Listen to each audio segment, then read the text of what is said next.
मित्रांनो, यापूर्वीच्या चर्चासत्रामध्ये किंवा परिसंवादामध्ये आपण कालवडींचं संगोपन करत असताना शेतकऱ्याला येणारे अडथळे बघितले आणि ह्या अडथळ्यांमुळेच शेतकरी हा जाणीवपूर्वक किंवा आनंदाने कालवडींचं संगोपन करत नाही आणि आपल्या गोठ्यात चांगल्या दूध देणाऱ्या गायी नसल्यामुळे, कालवडींच्या संगोपनाचा अभाव असल्यामुळे आपण योग्य पद्धतीने जे आपल्या गोठ्याचं सरासरी दूध उत्पादन पाहिजे, जे जी आपल्या गोठ्यात दूध निर्माण करण्याची एक 18 ते 22 रुपये किंमत पाहिजे किंवा आपल्या गोठ्यात 18 ते 22 रुपये लिटरने दूध तयार झालं पाहिजे, हे आपण आज सध्या करू शकत नाही आणि खऱ्या अर्थाने आपण डिक्लेअर करतो, की हा आपला दुग्ध व्यवसाय आपल्याला परवडत नाही. परंतु आपल्याला जर फायदेशीर दुग्ध व्यवसाय करायचा असेल, तर आपल्याला कालवडींच्या संगोपनाचं महत्त्व समजून घेणं गरजेचं आहे. मित्रांनो, दुग्ध व्यवसायाच्या आर्थिक त्रिसूत्रीमध्ये सांगितल्याप्रमाणे कालवडींचं संगोपन, वर्षाला एक वेत आणि प्रत्येक वेतात जास्त दूध घेणं गरजेचं आहे. ह्या त्रिसूत्रीचा मूळ पाया जर बघितला तर कालवड संगोपन आहे. कारण योग्य कालवड संगोपन करून जर आपण चांगल्या प्रतीच्या गायी आपल्या गोठ्यात बनवल्या, तर आपण त्यांच्याकडून प्रत्येक वर्षाला एक वेत घेऊ शकतो.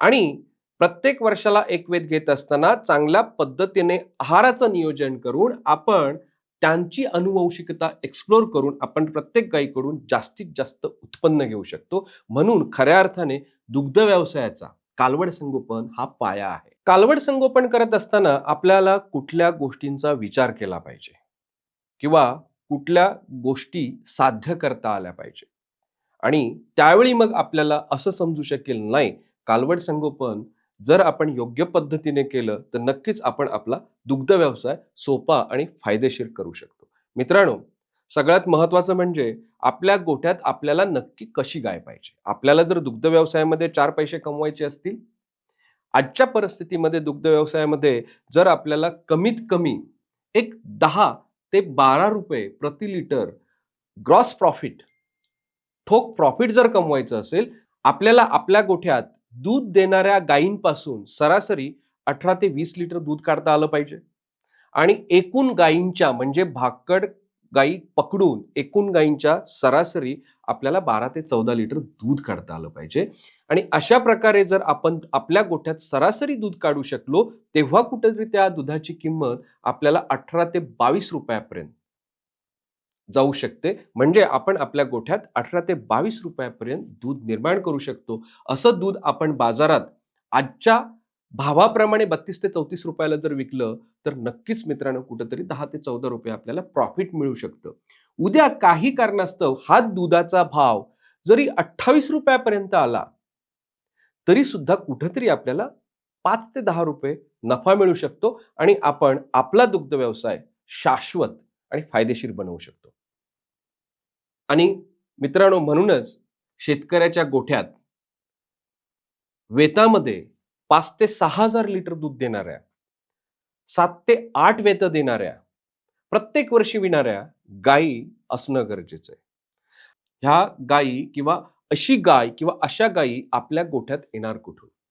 आज जर आपण बाजारात बघितलं, बरेचसे शेतकरी फक्त कालवड संगोपन करतात, चांगल्या प्रतीच्या कालवडी तयार करतात आणि त्या बाजारात विकतात. पहिलारू कालवडी विकतात. अशा काही शेतकऱ्यांकडून, ज्याला आपण हिपर बँक म्हणतो, त्या शेतकऱ्यांकडून आपण कालवडी विकत घेऊन आपला दुग्ध व्यवसाय सुरू करू शकतो किंवा नव्याने आपण आपल्या गोठ्यात कालवडी टाकू शकतो. दुसरा कालवडी किंवा गायी विकत घेण्याचा एक सोर्स म्हणजे बाजारात जाऊन आपण पहिल्या, दुसऱ्या, तिसऱ्या वेताच्या ज्या विक्रीसाठी गायी आलेल्या असतात त्या विकत घेऊ शकतो. आणि सगळ्यात महत्त्वाचं म्हणजे तिसरा सोर्स, आपण आपल्या गोठ्यात जशा आपल्याला हव्या तशा, ज्या अनुवंशिकतेच्या आपल्याला गायी हव्या तशा आपण आपल्या गोठ्यात बनवू शकतो. मित्रांनो, समजा आपण जर हिपर बँक मधून किंवा जे शेतकरी कालवडींचं संगोपन करतात त्यांच्याकडून जर गायी विकत घेतल्या आणि आपण दुग्ध व्यवसाय करायला सुरुवात केला, तर कदाचित तो आपल्याला फायदेशीर ठरू शकतो का? हो, नक्कीच फायदेशीर ठरू शकतो किंवा फायदेशीर ठरूही शकत नाही. खऱ्या अर्थाने जर बघितलं तर त्या कालवडींचं संगोपन कशा प्रकारे केलं गेलंय, त्यांनी त्या त्या काळात ते वजनाचे टप्पे गाठलेत का? ती कालवड जन्माला आल्यावर त्या कालवडीला योग्य प्रमाणात कोलेस्ट्रॉल दिला गेलाय का, चीक दिला गेलाय का?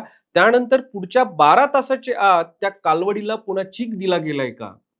पहिल्या 3 महिन्यामध्ये ती कालवड आजारी पडली का? आणि आजारी जर पडली असेल तर ती कशामुळे आजारी पडली? ह्या सगळ्या प्रश्नाची जर उत्तरं आपल्याला योग्य मिळाली तर नक्कीच आपण एखाद्या चांगल्या शेतकऱ्याकडून चांगल्या प्रतीची, चांगल्या अनुवंशिकतेची गाय आपल्या गोठ्यात आणून आपण चांगला दुग्ध व्यवसाय करू शकतो. मित्रांनो, पण खऱ्या अर्थाने जर बघितलं तर त्या गायीची किंमत आपल्याला परवडेल का?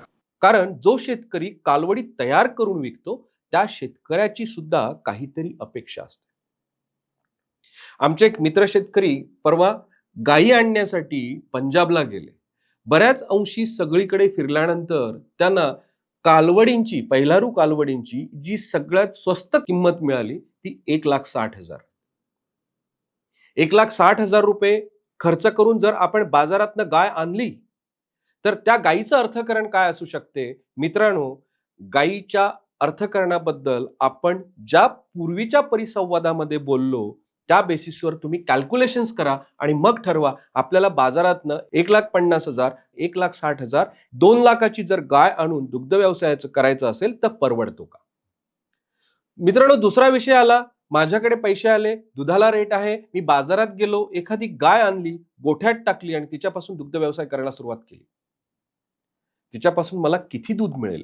मी माझ्या गोठ्याची सरासरी गाठू शकतो का? ती गाय आजारी तर नाही पडणार? ती गाय यापूर्वी खूप आजारी पडलेली का? माझ्या गोठ्यात दूध देईल का? माझ्या गोठ्यात ती किती वेतं देऊ शकते? ह्या पद्धतीने जर मित्रांनो विचार केला तर खऱ्या अर्थाने ती सुद्धा गाय आपल्याला आपल्या गोठ्यात परवडणार नाही. आणि म्हणूनच कालवड संगोपन करून योग्य पद्धतीच्या गायी आपल्या गोठ्यात तयार करून जर आपण दुग्ध व्यवसाय केला तर 200% हा दुग्ध व्यवसाय फायदेशीर ठरेल आणि या दुग्ध व्यवसाय आपल्याला कुठेतरी फायदा मिळू शकतो.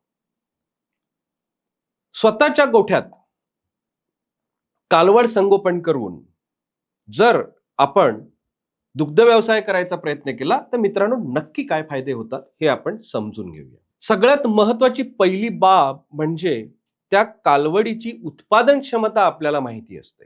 सर्वसाधारणप्रमाणे ब्रीडिंग करत असताना आपण मुळात हे बघतो की मी जे सिमेंट गायीला लावतोय तर त्या सिमेंटच्या वळूची अनुवंशिकता काय आहे, त्याच्या आईनं किती दूध दिलंय, सध्याच्या गायीला, ज्या गायीला मी ते सिमेंट लावतोय ती गाय किती दूध देते आणि त्या बेसिसवर ती कालवड जन्माला आल्यानंतर ती तिच्या अनुवंशिकतेप्रमाणे मला माझ्या गोठ्यात किती दूध देऊ शकते याचा कुठेतरी आपल्याला ताळमेळ लावता येतो आणि आपल्याला अशा पद्धतीने आपल्या गोठ्यामध्ये सरासरी दूध जे अपेक्षित आहे ते आपल्याला गाठता येतं.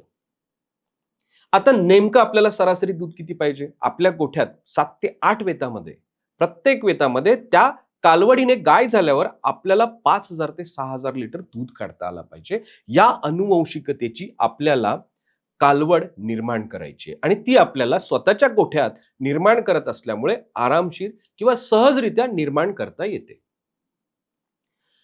दुसरा जो महत्वाचा मुद्दा आहे कालवड संगोपनाचा की आपल्याला ती कालवड जन्माला आल्यापासून मित्रांनो त्या कालवडीकडून पहिल्या 5 वर्षामध्ये कमीत कमी 3 वेतं घेता आली पाहिजे. आणि ज्यावेळी पहिल्या 5 वर्षामध्ये कमीत कमी 3 वेतं घेतो त्यावेळी कमीत कमी पहिल्या 2 वेतामध्ये आपण त्या गायीपासून 1,00,000 रुपये कमवून मोकळे झालेले असतो.